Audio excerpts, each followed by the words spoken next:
per plot area. So the Bercha Economic Zone is having a 5-star standard hotel, and these are the blocks which are facility will meet you at the doorstep.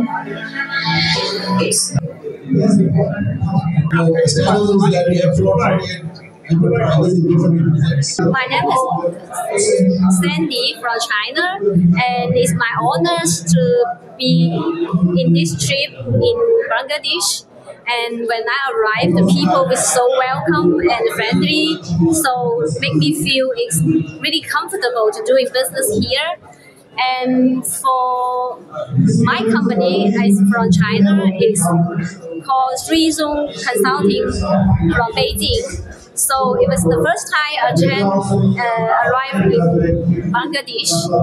So today, this morning, we visit another career district. And I think for us to do an investment, consider to do a business here, the most important thing is the policy, because there's a reduce our investment cost, and also to make our business sustainable here. So the business environment and policy is so important to us. So this time, I hope we can have chance to talk to the government to get to know more about the policy to benefit to our investors. We have to find the products and their viability, but that's my expectation, that all these dry products that we are buying from different business in the different countries of the world, eventually Bangladesh should be able to help me with. So the Bercha Economic Zone is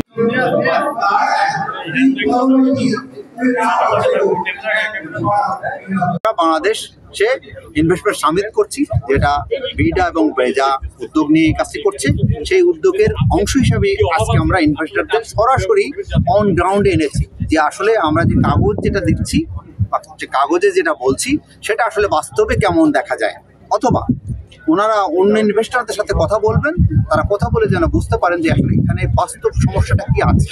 সেই সমস্যাটা যদি ওনারা না বুঝতে পারেন তাহলে ওনারা উদ্যোগটা নেবেন না। এই জন্য আমরা তাদের কাছে নিয়ে আসছি। আমরা চাই না যে বাংলাদেশ সম্বন্ধে কোনো হাইট থাকুক, বাংলাদেশ শুধু ওপেন থাকুক, ইনভেস্টমেন্টের জন্য তারা বুঝতে পারে। আমাদের প্রস্তুতি সবগুলো আমরা কমপ্লিট করেছি।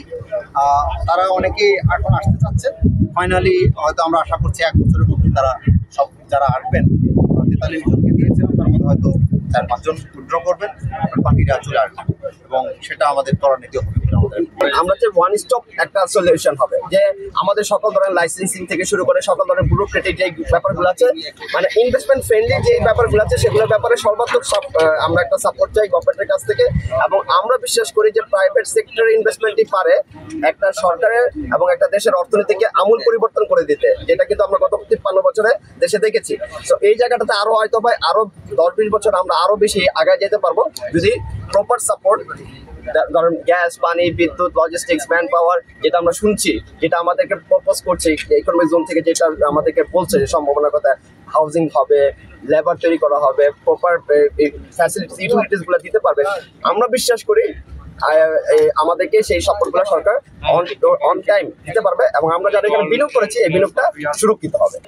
60 জনের মতো বিনিয়োগকারী, China, south Korea, Australia, Netherlands, Japan, India, বিভিন্ন দেশের 60 জনের মতো বিনিয়োগকারী আজকে এসেছিলেন। তারা আমাদের দুটো ইপিজেড ঘুরে দেখেছেন। প্রথমে চট্টগ্রামের দুটো ইকোনমিক জোন ঘুরে দেখেছেন। প্রথমে চট্টগ্রামের কোরিয়ান ইকোনমিক জোন, তারপরে এখানে আপনারা দেখেছেন যে ওনারা সবগুলো ফেসিলিটিস ওনারা দেখেছেন। বিশেষ করে এই মিরসরাইতে যে ইকোনমিক জোনটা, এখানে ওনাদেরকে একটা ধারণা দেওয়া হয়েছে যে বাংলাদেশে ওনারা বিনিয়োগ করলে বিনিয়োগের কি সুযোগ সুবিধা আছে, এখানে পর্যাপ্ত ল্যান্ড আছে, এবং পর্যাপ্ত ল্যান্ড ছাড়াও আপনার আরো কি কি সুযোগ সুবিধা আছে, এগুলো ওনাদেরকে আপনারা ইতিমধ্যে দেখেছেন যে ওনাদেরকে আমাদের সংশ্লিষ্ট কর্মকর্তা যারা আছে তারা বর্ণনা করছেন। বিনিয়োগের জন্য যেসব চ্যালেঞ্জগুলো আছে এখানে, সেই চ্যালেঞ্জগুলো অ্যাড্রেস করা হচ্ছে। এখানে পানির একটা সমস্যা ছিল, পানির সমস্যাটা অ্যাড্রেস করা হচ্ছে। পাশাপাশি ধরেন আপনার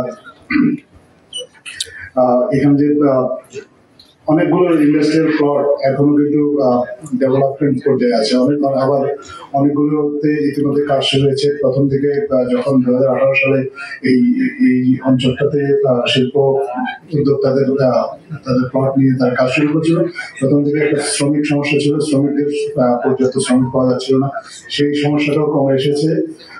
এবং এখানে ব্যাংকগুলো তাদের শাখা স্থাপন করেছে, আধুনিক হাসপাতাল স্থাপন করা হয়েছে, ইনভেস্টর ক্লাব তৈরি করা হয়েছে, এরকম ইত্যাদি অনেকগুলো ফ্যাসিলিটিস বিনিয়োগকারীদের জন্য এই অঞ্চলে তৈরি করা হয়েছে। এবং তারা দেখেছেন যে এখানে যদি তারা বিনিয়োগ করেন তাহলে তারা তাদের বিনিয়োগটাকে কাজে লাগাতে পারবেন এবং বাংলাদেশের যে বিনিয়োগের যে অপার সম্ভাবনা আছে সেই সম্ভাবনাটা তারা এক্সপ্লয়েট করতে পারবেন, এক্সপ্লয়েট করে তাদের পুঁজির সদ্ব্যবহার করতে পারবেন।